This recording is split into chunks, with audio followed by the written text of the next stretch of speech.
Welcome to the Lethal Dispatch. Join Lethal Ted and Lethal Eddie to discuss all things tabletop role-playing, featuring me, Torin Grimblade, your invincible, powerful, lethal, but somehow modest spokesman for lethal fantasy games. Please hit the like, subscribe, and ring that bell. Join us on Instagram, Facebook, X, and Discord. Do it now, or I will destroy you. What? Oops, could you pretty please just subscribe? Hey, Eddie, I told you I could do it nicely. I'm a born diplomat. These mortals love me. Anyway, let's get started. Take it away, guys. A couple of weeks since we recorded last. We really have. Yeah, it's been a lot has been happening.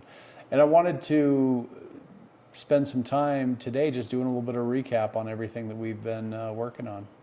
Yeah, it's been a lot, and it's, having a lot of forks in the fire at once is, it definitely keeps you on your toes. Make sure you're doing the things you need to be doing. I do. And of course, personal life always comes in the middle of all these things as well. But I guess let's start with a little bit of an update on the app. Right. The Lethal Fantasy app is now up and running on both the Apple Store and on Google Play. You can download it right now for free on either one. It does a lot of things to let you run Lethal Fantasy.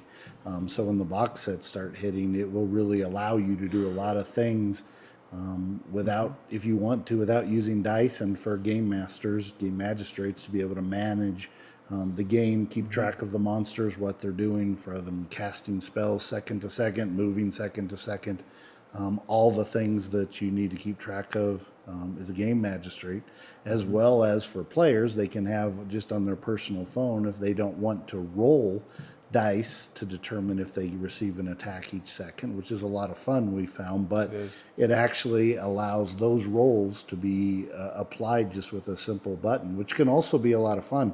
We've had rows of players who all click on their phone and it gives a big display. You don't get an attack this second, you do get an attack this second, everyone goes a second, they move again. It's really automated that, and I know some people are going to want to have the dice, and some people are really going to enjoy the electronic aspect of it. It also lets you keep track of your character statistics and hit points, apply wounds, apply healing. We have mechanics for bleeding, spell lethargy, pain.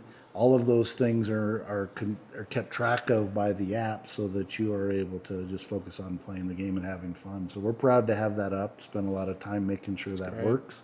I don't want to be one of the games that, is many years down the road and we have basic essentials that people nowadays want that are just not out there. Yeah. And of course, part of this whole development in the last couple of weeks, in addition to the apps, we've also had some updates within the box set itself, with a couple of updates as far as the miniatures that we're going to have within the box. Right. We've been working on getting, for your introductory adventure, unwelcome party guests. We've got some of those unwelcome party guests and some of the adventures that you'll be able to choose from. And I'll post these online, but you can see here we've gotten the actual punch-out cards so that you'll be able to put these on plastic stand-ups and actually apply them, use them in the game. It comes with everything you need to run the game, run the combats, and, they're art from Brent Chumley, Jonathan Vera, and Gaston Real, who've done the bulk of our art. Plus, we also have our mascot Torin in there, and we're going to stat him out. His intelligence will nowhere near match his strength. But he should be a lot of fun if you want to play him, especially if you want to use that same voice that he's got in the intro. So that's been coming along, and so those are all in place and coming. The boxes are already in production. Should have those soon. and then we got to start filling them. Editing is in full force. I spent several hours today going through actually making sure that our cinematic results dice, our special results dice charts were all put together correctly and edited for release. So all of that has been done and going through. Tessia has been doing a great job on the editing.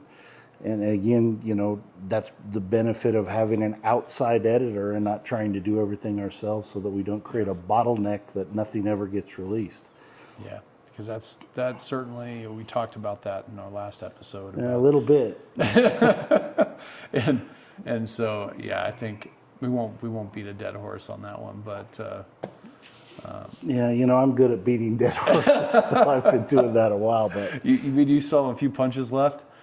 Yeah, I'll keep them. Kenzer. I'll keep them for now. But yeah, you know, I mean, you know, a lot of things. You know, else. You know, we've actually also commissioned some additional art, some art for your adventure. Yeah, the cave one that we're working on is pretty interesting. Sort of the boss fight for your adventure. That's coming. That's from Gaston Real. I've also Brent Chumley is working on sort of our big bad Underdark bad guy that is going to be a very different version of that dark elf drow Underdark bad guy that, you know, everyone loves to hate. Is going to be, well, a little bit more evil and make a lot more sense as to what you would actually find from that kind of a creation. Well, I sent him some material about the Nectarians and what they are. Yeah.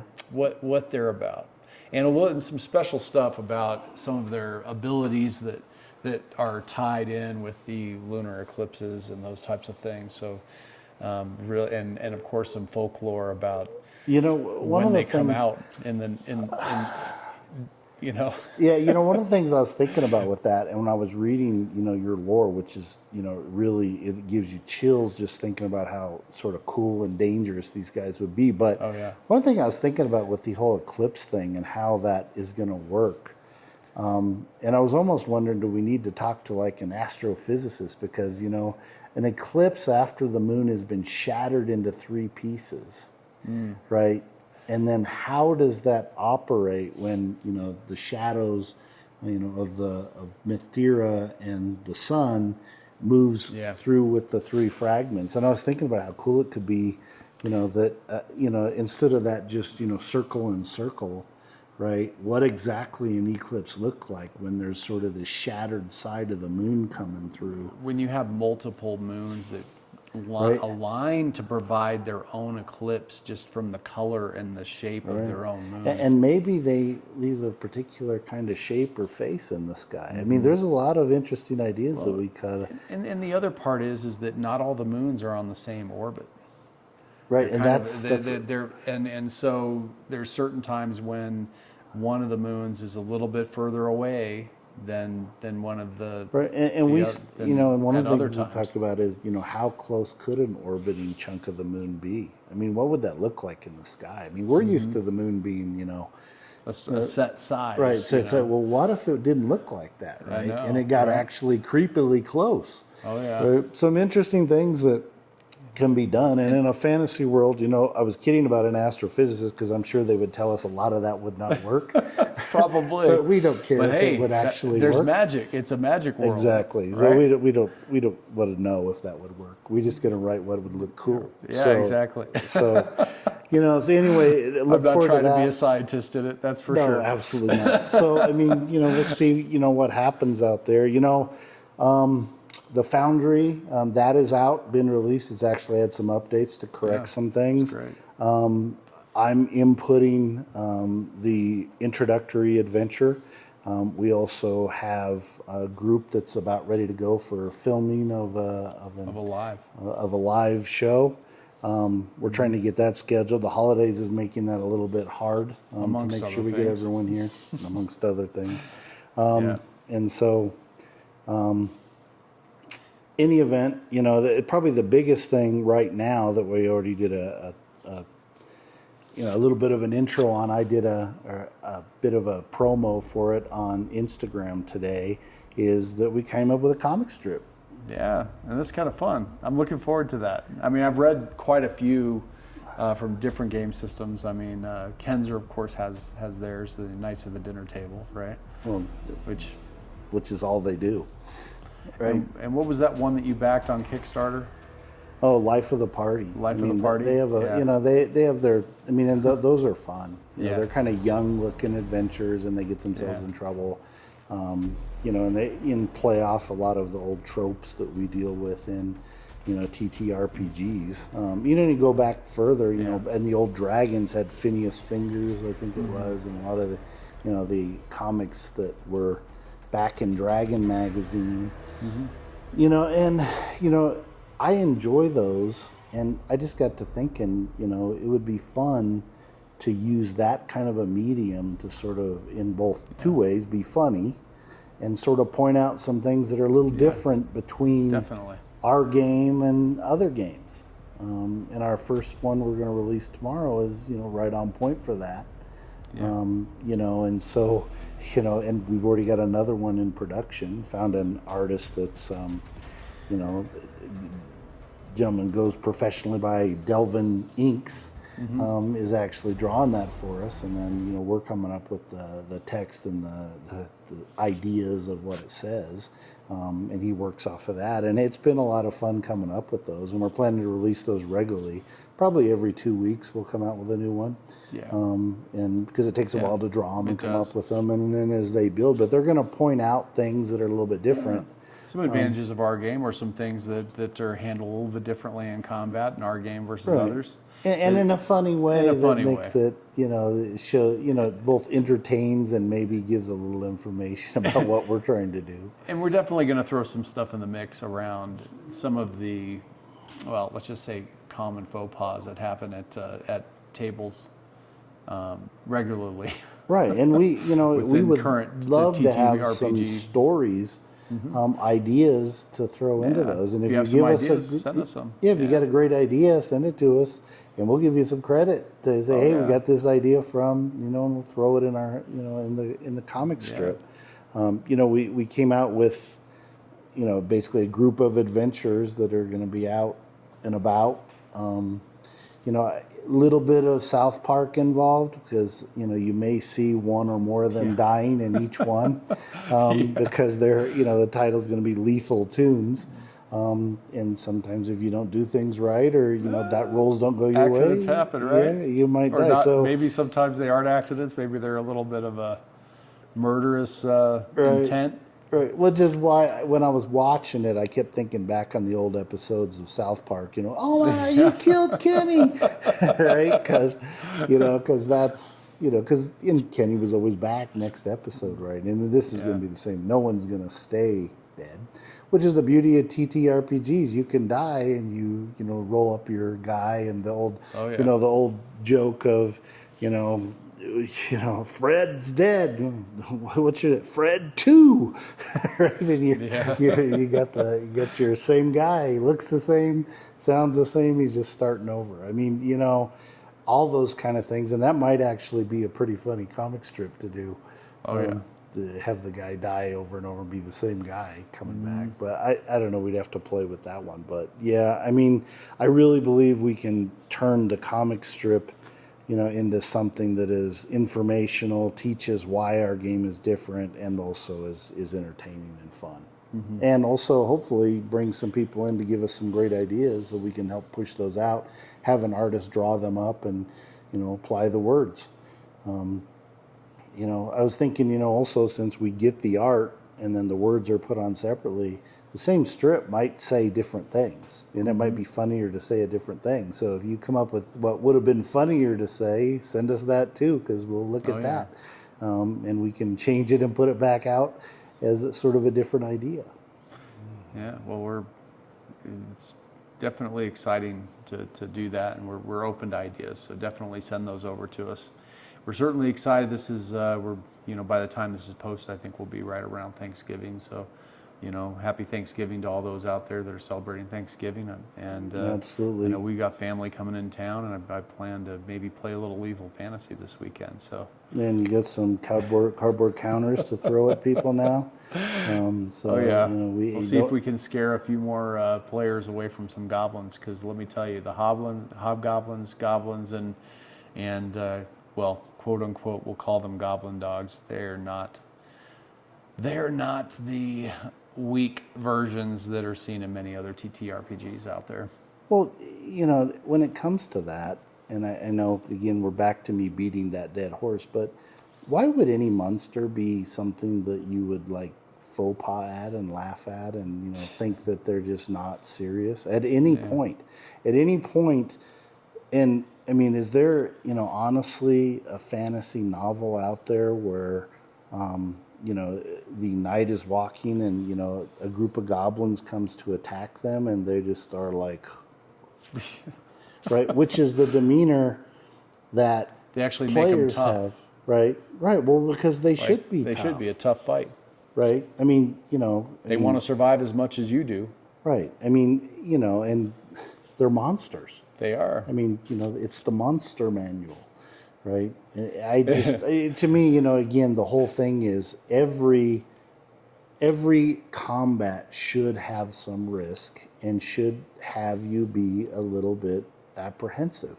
And looking at great literature, again, it wasn't Gandalf that threw the ring away. It wasn't, the things that happen in great literature and in great stories, the strongest are not the biggest problem necessarily. No. And any monster can be a problem. Well, I sent you the prologue for our adventure that's coming up for the intro box, and well, let's just say that the villain he's a villain. He is one heck of a villain. He is got ambition.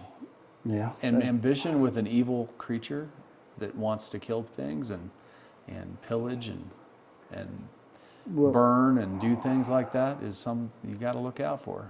Well, yeah, I mean, I keep saying this, and I guess I feel like I'm continuing to beat the horse, but the adventure I've got loaded and almost ready to go inside of Foundry. There's nothing redeeming about the bad guys in that, and and there shouldn't be. No, because to me we don't want to be trying to make moral choices when we're playing these games necessarily. I mean, there can be hard choices, but the choice isn't is this guy bad?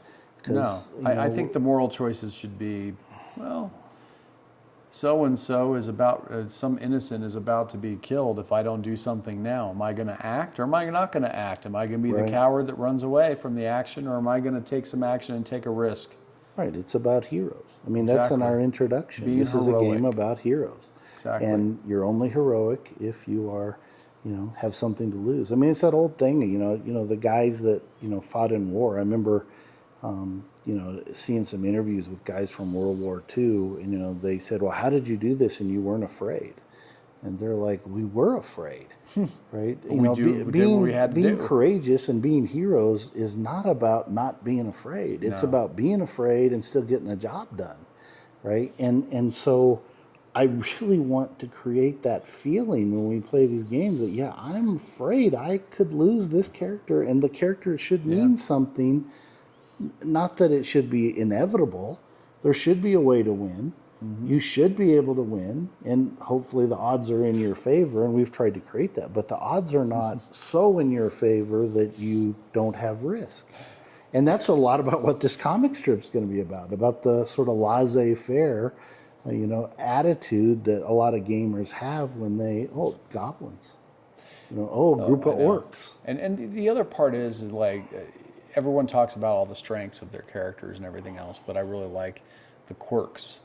I had a player play testing this past weekend, and he had a vulnerability where he has a fear of magic, but he's turned that and said, well, no, I'm a big believer in science, but he doesn't have hardly any science skills. So he's constantly arguing for science versus magic. Right. It really. There's things that just add quirks to the game and just really add flavor. all of the great heroes have flaws and they have vulnerabilities. Yeah. I mean, Spider-Man, Peter Parker, number one, he's not bulletproof, but number two, he always had somebody he was trying to protect, right? Aunt May, Mary Jane, right? He's always... And he certainly wasn't perfect at that. No. Right? I mean, he failed more often than not. Well, Mary Jane trying to save him, at one right? point, and I think Aunt May's dead now, too. So, ultimately, they failed. Even Superman, they had to give him kryptonite, but then he had Lois Lane and, all the other issues. And then the yellow sun versus the red sun and all the stuff that came out. There has to be a vulnerability or a weakness in a hero to make them interesting and to make them fun. And you notice that we're talking about comic characters, characters that are famous from comics first, right? Before they were in the movies. Right. Which, thus the reason why I think that's another reason why we're doing the comics. I mean, Lethal can you Fantasy, think of something better than showing the quirks and the vulnerabilities in the midst of a group in a comic strip? Right, which is why we've already got several written, and they're going to be funny. I think they are funny. I'm going to share another one that I think everyone will think is absolutely hilarious. Right.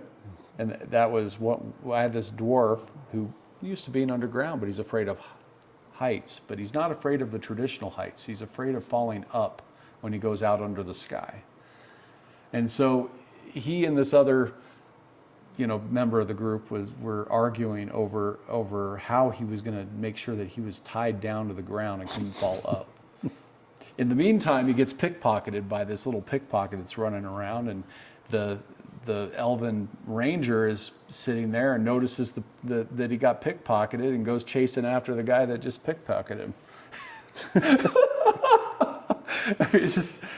But these are the things that you remember after the fact. And this wasn't me playing this out as the GM. This is the players playing out their characters with their vulnerabilities. When you give them a superstition, you give them, those kind of things, they get to come up with backstories or stories that make those interesting to make their character fun.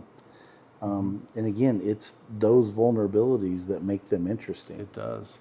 So we look forward to having you guys share your different vulnerabilities and how that made your characters unique. Right. Plus, give us ideas on more vulnerabilities. We have quite a few built into the game. But we're going to be adding regularly to the vulnerabilities. That's part of what we're going to be doing as add-ons. As we think about them. We're going to be adding extra gifts, things that are sort of innate within them. We can talk about how skills evolve. I think we've got a very strong, base to the game. But by no means do I want it to be stagnant. I don't want to spend, 13 years trying to expand it somewhere, or to, spend 4 years before I release something. And I haven't seen two characters that have been built that are anywhere, even the same class, that have been even remotely really similar. No. The way their stats are built, the way that their skills are focused in, that everyone's is completely different. Well, so much of our game is variable that it's impossible, I think. Mathematically, you're more likely to get a perfect 62 team bracket or whatever for the NCAA tournament than you are to have two people create the same character with the same statistical numbers. Oh, yeah. Because even if you pick the same skills, there's variance in how fast the skills go up on character to character. Yeah. And so I'm very proud of the system. I think people are going to love it. We just need the word to get out more, and we're working every day to do that. Yeah. Anyone who's out there who's willing to help us spread the word, do that. Please, because, I think that when all of this hits, and it's going to hit pretty soon, you're going to see why we're so proud and how we're really going to change this game up. Yeah. We're excited. We're excited to release it. Once again, like I said, everyone have a happy Thanksgiving, and we'll see you on the next episode. Happy Thanksgiving. Eat that turkey. See you soon.